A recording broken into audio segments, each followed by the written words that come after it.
आजपर्यंत मी श्रीमान रायगडला पाहिलं असेल, पण आता रायगडच्या प्रत्येक जागेची माहिती ऐकवतो. चला. छत्रपती शिवाजी महाराज की जय. जय भवानी. जय शिवाजी. छत्रपती शिवाजी राजांच्या पदस्पर्शाने या पावन झालेल्या पुण्यभूमीत प्रथमतः मी तुमच्या ग्रुपचं सरस स्वागत करतो. माझी ओळख करून देतो. माझं नाव महेश मोतीराम अवकिरकर. या रायगड किल्ल्यावर गेली मी 12 ते 13 वर्ष झाली गाईड काम करतो. येणाऱ्या प्रत्येक शिवभक्ताला मी काहीतरी सूचना देत आलो. रायगड किल्ला म्हटलं पिकनिक पॉइंट नाहीये.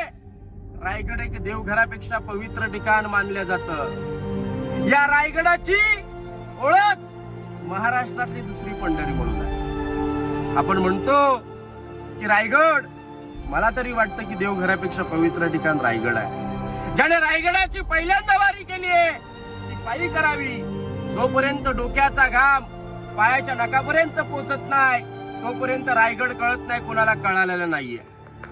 या रायगडाला त्यावेळेस 14 नावाने ओळखलं जात होतं. रायरी, जंबुदी, इस्लामगड, तणस, पूर्वेकडचा जिब्राल्टर, रासिओटा. अनेक राजवटी आल्या, अनेक नावं पडली. आपल्या राजाने या रायगडाला रायरीचा डोंगर म्हणून ओळखलं आणि या रायरीला आपल्या राजाने पहिल्यांदा पाहिलं राजगड. राजगड म्हटलं तर पुणे जिल्ह्यात वेल्हा तालुक्यात 365 गड किल्ल्यांची पहिली राजधानी राजगड. या राजगडावरून राजाने या रायरीला पाहिलं. राजांसोबत होते पंत मोरपंत पिंगळे. या पंतांना राजे म्हणतात की पंत, ही रायरी कोणाकडे आहे? का मोकाट पडली आहे? का रिकामी आहे? पंत म्हणतात राजे रायरी आपल्याकडेच. अहो आपल्याकडे म्हणजे कोणाकडे? प्रतापगड पाहिलाय का? या प्रतापगडाच्या पायथ्याशी एक जावळीचं खोरं आहे. हे जावळीचं खोरं एवढं घनदाट आहे की अस्वलीच्या केसात आपल्या डोक्यात लिहून सोडलेली सापडेल, परंतु जावळीच्या खोऱ्यात एक मोकाट बलाढ्य देहाचा हत्ती सोडलेला सापडणार नाही, एवढं दाट जंगल आहे. या जंगलामध्ये चंद्रराव मोरे राहायचे. हे मोरे फार गर्विष्ठ होते, उर्मट होते. कारण का? त्यावेळेचा बादशाह माणूस आदिलशहा. जर का मी आदिलशहाची चाकरी करतोय म्हटल्यानंतर माझी बरोबरी करणार कोण? हा गैरसमज झाला मोऱ्यांचा. आपल्या राजाने चंद्रराव मोऱ्यांना जावळीच्या खोऱ्यात एक प्रेमाचा खलिदा पाठवला.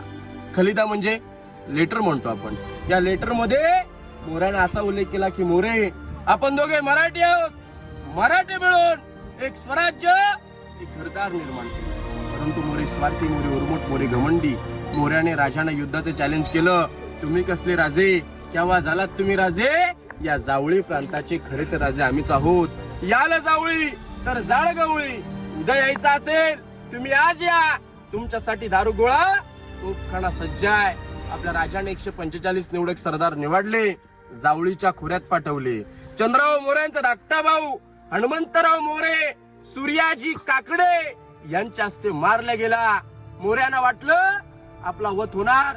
15 मे 1656 मोऱ्याने जावळी सोडल्याने रायरीच्या पायथ्याशी आले. राजांचा एक नियम होता, जो कोणी शरण येत होता त्याला राजे कधी मरण देत नव्हते.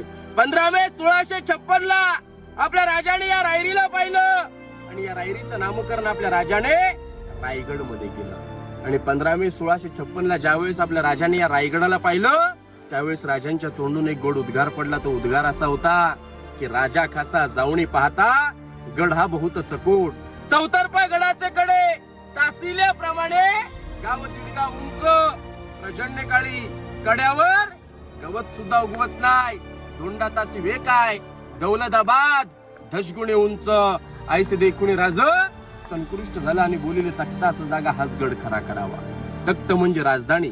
राजाने याला 365 गड किल्ल्यांची कॅपिटल राजधानी निवडली आणि रायगड म्हणून नामकरण केलं. 15 मे 1656 ते 1670 पर्यंत रायगडाचं बांधकाम चालू होतं. 14 वर्ष लागली रायगड बांधाय. 14 वर्षात बांधलं काय? 350 इमारती, 11 तळाव, 84 पाण्याच्या टाक्या बांधल्या. रायगडावर त्याला 2375 पायऱ्या चढलात. जो महादरवाजा बघितला त्याला जो काळा पाषाण आहे, जो दगड आहे, तो खालून वरती आणणं शक्य आहे का? एवढा मोठा दगड खालून आणणं शक्य नव्हतं. राजे ग्रेट होते, राजे हुशार होते. राजाने रायगडावर भली मोठी 11 तळाव, 84 पाण्याच्या टाक्या खोदल्या. त्यातला दगड निघाला, बांधकामाला वापरला.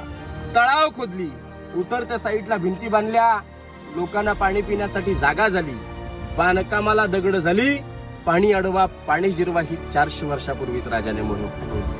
मध्यंतर महादरवाजा लागला ना, या महादरवाजाचा आकार कसा आहे मित्रांनो, एका नागमोडी सारखा आहे. जणू काही सर्प चालतो असा आकार दिला, कळत सुद्धा नाही की तिथे पहिल्यांदा दरवाजा आहे म्हणून. तर का रायगडात सह्याद्रीने घेरलाय. जर का एखाद्या सह्याद्रीवर मुघल लोक आले, शत्रू आला, त्याने तोफेचा मारा केला तर भिंतीवरती आढळेल, दरवाजाला काही होणार नाही. दरवाजा तोडण्याकरता त्यावेळेस 30-35 फुटाच्या उंडक्याचा वापर केला जात होता. मधला अंतर 15 फुटाचा आहे, काही संबंध येणार नाही. आजही दरवाजा बेलाग बुलंद पाहायला मिळतो. पहा बघा, त्याला म्हटलेला किल्ल्याचा मेन गेट महादरवाजा. पहा बघा, रायगडावरती आलो, 2375 पायऱ्या चढलात मित्रांनो. 100% डोक्याचा घाम पायाच्या नकापर्यंत पोहोचला असेल. रायगड त्यालाच कळतो जो पायथ्यापासून महात्यापर्यंत रायगडाची वारी करतो. पहा बघा, जीवनात आल्यानंतर जसा रायगडाची वारी करतो तशी एकदा तरी या रायगडाला प्रदक्षिणा घालावी. प्रदक्षिणा घातल्यानंतर कळतं ती 16 किलोमीटर प्रदक्षिणा पडते. 16 किलोमीटर प्रदक्षिणा घातल्यानंतर कळतं की जणू काय एखाद्या गुलाबाच्या कळीपासून गुलाब उमगतं तसा रायगड एकाच खडकापासून उमगलाय. कुठलीही सह्याद्रीची रांग रायगडाला जॉईंट कनेक्ट नाहीये. समोर जे तळाव आहे, हत्ती तळ, हत्तींना अंघोळ करण्यासाठी जागा, पाणी पिण्याची जागा आहे. रायगडावर माणसाला येणं शक्य आहे का? मग हत्ती कसे आणले? राजांच्या राज्याभिषेकाला एक इंग्रज वकील आला होता. त्याचं नाव होतं हेनरी ऑक्झेटन. घरात, शाळेत राज्याभिषेकाचं छायाचित्र पोस्टर आहे का? त्याच्यामध्ये पाहिले का व्हाईट कॅप काढून राजांना मानाचा मुजरा करतो? तो इंग्रज वकील आहे मित्र. हेनरी ऑक्झेटन खास राजांच्या भेटीसाठी आला. इंग्रजासोबत दुभाषित होता, म्हणजे इंग्रजाचा ट्रान्सलेटर नारायण शिवनी, मराठी माणूस. हे दोघं खालून यायला 6 तास लागले. दरबारात गेला, राजांना मानाचा मुजरा केला आणि तो इंग्रज पहिला कोपऱ्यात उभा राहिला, राज्याभिषेक बघू राहिला. आणि राज्याभिषेक बघताना चुकून त्याची नजर त्या हत्तींकडे पडते. हत्तींना बघून तो इंग्रज एवढा घाबरतो की मी 2 पायाचा माणूस, खालून यायला मला एवढी दमछाक झाली. रायगडावरती हत्ती येऊ शकतो का? येऊच शकत नाही. मग शिवाजी राजाने हत्ती कसे आणले? तो इंग्रज वकील पहिला मराठी माणसाला प्रश्न विचारतो, शिवनी आपण येताना एवढे दमलोय, मग राजाने हत्ती गडावर आणले कसे? आणायचं सोडा, येऊच शकत नाही. मराठी माणूस काय म्हणणार? आमच्यापेक्षा इंग्रज लोक तुम्ही हुशार, या प्रश्नाचं उत्तर तुम्हीच सांगा. इंग्रजाला काही सापडलं नाही. इंग्रजाने रोज दिवशी डेल डायरीत बकरीत लिहून ठेवलं. आत्ताचे छोटेसे इतिहासकार निनाद बेडेकर उत्तर देतात, रायगड बांधायला 14 वर्ष लागली. हत्तीची वाढ 3 ते 4 वर्षात होती. बांधकाम करण्याआधीच राजाने लहान पिल्ल पालखीत बसून रायगडावर आणली आणि पाळणपोषण गडावर. राजांची दूरदृष्टी. गणिमी कावा, लहानाचं मोठा करता येतं, मोठ्याचं लहान करता येत नाही. ही राजांची दूरदृष्टी. म्हणून म्हटलं जातं आज की घासल्याविना धार नाही, घासल्याविना दहार नाही तलवारीच्या पातेला, घासल्याविना दहार नाही तलवारीच्या पातेला. मर्द मराठ्याशिवाय अर्थ नाही या महाराष्ट्राच्या काळ्या मातीला, या महाराष्ट्राच्या काळ्या मातीला. बोला छत्रपती शिवाजी महाराज की जय. जय भवानी. जय.